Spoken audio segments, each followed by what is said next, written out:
to run. There we go. Live stream chat. Here we go. Test. 1, 2, 3. All right. Says I'm live. Got the chat going.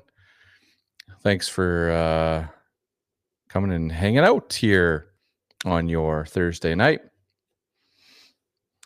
I'm just going to give it a minute here. Just make sure we got things cruising along. We'll see who's all, if I get any messages here that this thing's working. All right.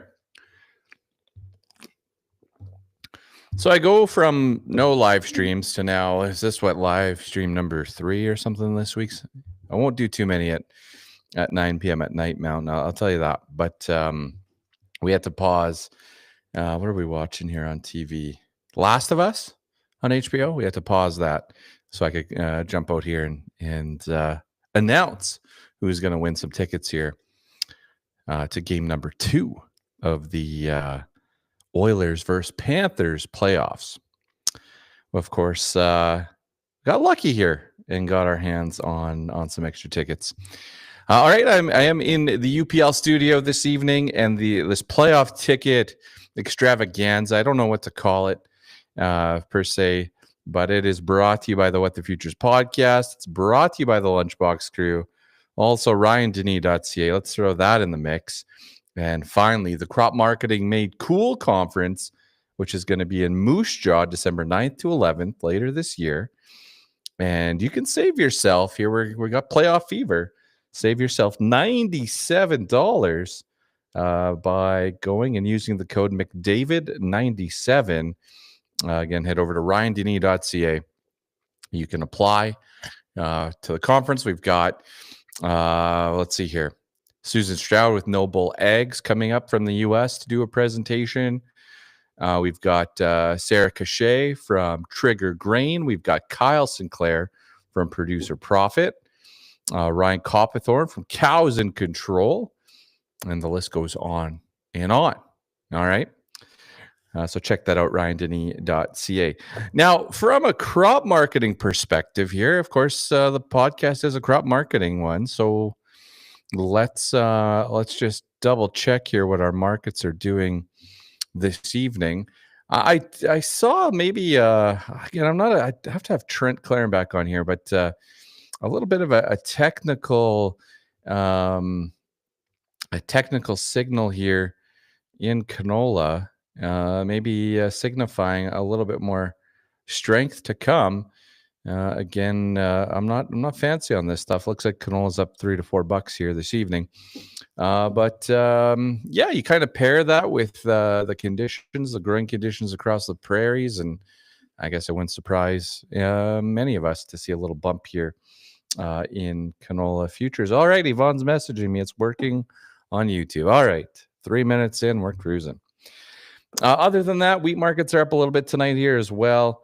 Nothing too earth-shattering here, up 3 cents, but cautiously optimistic here that wheat prices are going to find a little more strength over the next couple days. What else do we got for markets? I think we'll leave it at that. Of course, I'm going to have a new episode out tomorrow, bright and early. It's all loaded up. It's in the can, as they say. And it is going to go out on YouTube, usually around 8 a.m. Mountain on YouTube. It'll hit podcast channels a little bit after 6 a.m. So go check it out. We're going to talk fertilizer this week. I'm a big summer fill guy. Like our farm and the farm clients I work with, you know, we buy a lot of fertilizer traditionally in the summer. We have the infrastructure. We make sure we have the cash available, and it's paid dividends the last number of years. But tomorrow, tune in. James Mitchell from Crop Management Network is going to join me, and we're going to dive into everything impacting fertilizer today and what you should do with the checkbook. Should you get out and be prepared to write that check, or should you keep it in your pocket for the next 30 days or so? Of course, last week I had a couple of great guests on. Dan Aberhart hit his goal. He was looking to raise $50,000 for the Rescue on the River fundraiser with Stars. And I did get a note here as well today in regards to another family that their child was airlifted from rural community to the city. And just again, that stars organization is just such a critical one here for those in rural areas and for the farm as well. So that was last week. We had Dan on. We also had Kyle going over some JD operations mobile. So if you didn't see that one, there's some pretty good crop marketing tips in that one as well. So go catch up on last week's episode and then get ready for the fresh one here on Friday, June 6th, which is also going to be another game day for my Edmonton Oilers. Now, we sent Colin Matheson from Daysland, Alberta to game one, and the lucky bugger got bonus hockey. He got an OT overtime winner from Leon Draisaitl to give the Oilers a 1-0 lead in the series. And so I was texting Colin throughout the afternoon, heading into the evening. They got downtown nice and early. They went to Joey's for dinner. I think they had like a 4 o'clock dinner. They were in the stadium an hour before puck drop, which is the right way to do it in the playoffs.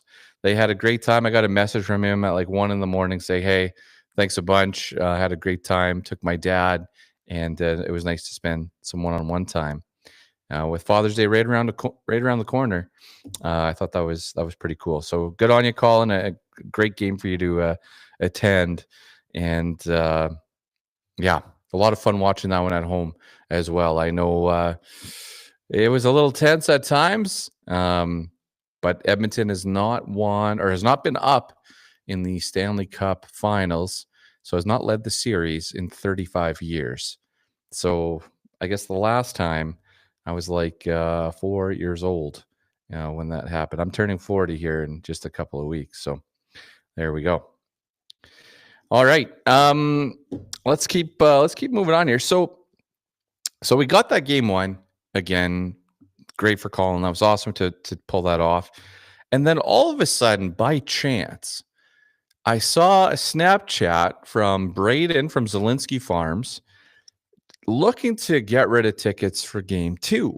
And I thought with Braden, I thought these tickets are going for a mint out there. Like, but I don't know if I want to partake. But I just messaged him and I'm like, hey, what's the deal? What's going on? And he said, you know what, Ryan, I got a huge weekend ahead. I've got a bunch of commitments. We're busy on the farm. I've got all this stuff lined up this weekend. I just can't go. And so he's like, I'm willing to sell them to you below cost. And I was like, okay, Braden, like below cost of like the high value on Ticketmaster, like the resale tickets. There's tickets. I guess it's not for tomorrow's game, but for game 5 against the Glass, $32,000 per seat. Like, I don't know what type of credit card you need to pull that off, but I don't have it. I don't have that one. But I hope they don't sell it because that's ridiculous. Anyways, Braden said, no, I'm just going to sell them to you right below my cost, and they're yours.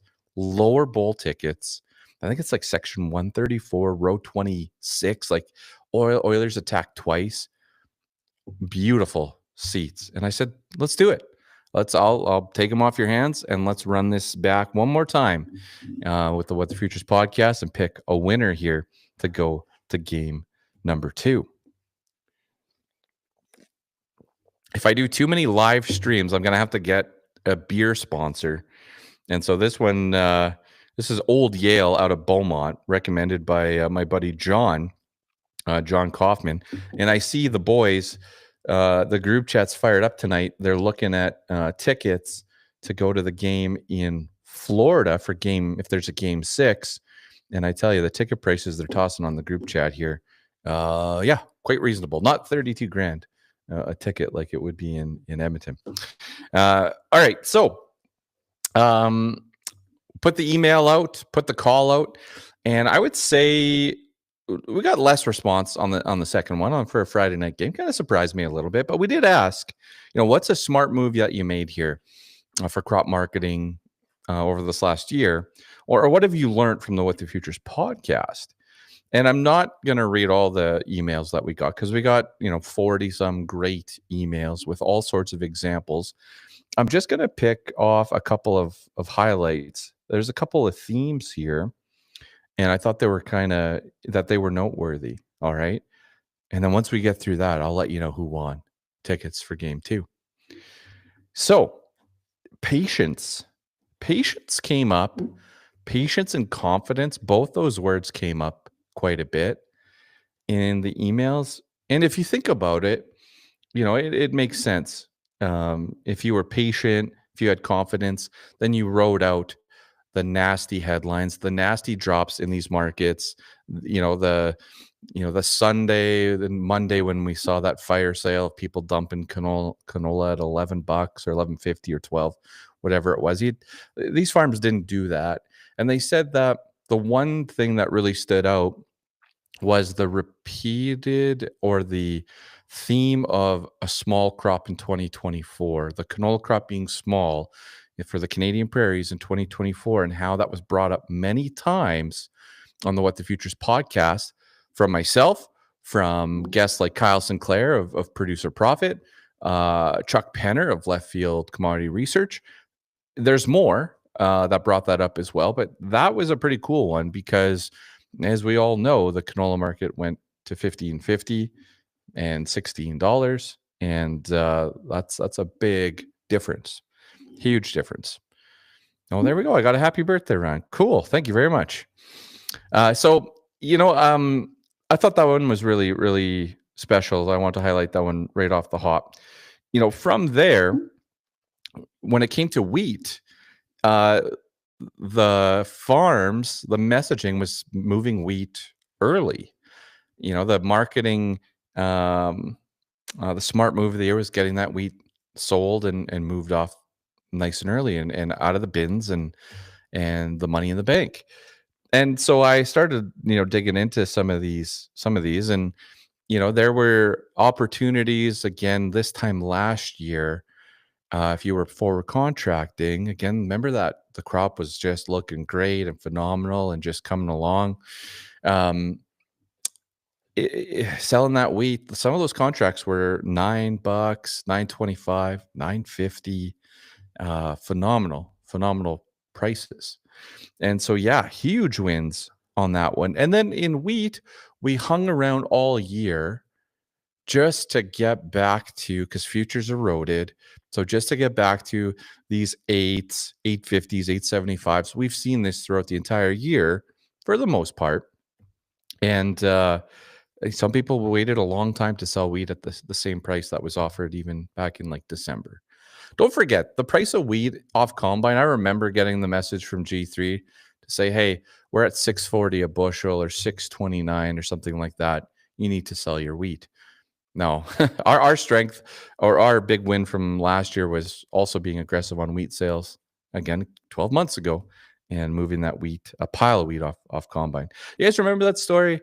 The farmer that said, hey, I'm the only one at the elevator dumping wheat here. And did I do something wrong? And I was like, hey, man, you're dumping $9 wheat. You're doing great off combine. And certainly turned out that way. And then the other one here, yellow peas. Yellow peas comes up. I moved to 100% sold on yellow peas back in October. And again, that market had some tough moments with tariff news and things like that. So just moving those yellow peas, nice and early, and converting that into cash as well, made a lot of sense. So, phenomenal stuff. Our winner here of these tickets, this is his email. And so he says, hey, Ryan, my wife and I would like to enter for the tickets. Awesome. A crop marketing move that I think I did well was calling Giddy Up. Jared with Giddy Up's been on the show a few times. And I called Giddy Up about selling some oats. It earned me close to $1 more than I would have got locally. And what he means by this, because I was somehow looped into this at one point back a few months ago, but his oats locally, they were just milling oats, right? But what he did is he got hooked up with Giddy Up, and they sent those samples away, and then he qualified for no glyphosate or non-glyphosate sprayed oats. So that was a different tier. And then he ended up qualifying for gluten-free oats. And that's where that big bump happened. So those guys got together at Giddy Up, checked out what was available. And that was a cool thing because they were able to extract a nice premium for this farmer. So there's that. What else do I have here? I got one from Ed. So what he learned from What the Futures is from Edward. Again, just hammering home that the canola production shortage from the 2024 crop was there. I didn't panic sell. I didn't sell till prices started to come back and rally higher. So that was a cool one. I also got another one from a Lunchbox crew member saying, hey, just listening to the advice. I actually listened to the advice and it paid dividends. So there's a bunch like that, folks. I appreciate it. I appreciate all the emails that we got in. I got a bunch of comments on the show as well. And so that's great. All right. Well, let's go and announce this now. So this is for game 2. This is tomorrow, 6 p.m. And I just want to give a congratulations to Clayton and Kristen Greshner from Manning, Alberta. They are our winners for game 2 tickets. They're going to be sitting lower bowl. And I messaged Clayton. I said, hey, you're the winner, but I just got to ask, you're from Manning, Alberta, sir. Are you making the drive to Edmonton on Friday? And he said, absolutely. We jumped on the phone. He said, my wife texted me a moment ago asking, should I pack a bag for Edmonton? And I said, there you go. The answer is yes. So they have a 7-hour drive ahead of them to get down here to the game on Friday. It sounds like they're going to hotel it. They haven't been to a game for 2 years. Huge Oilers fans. Already got pictures.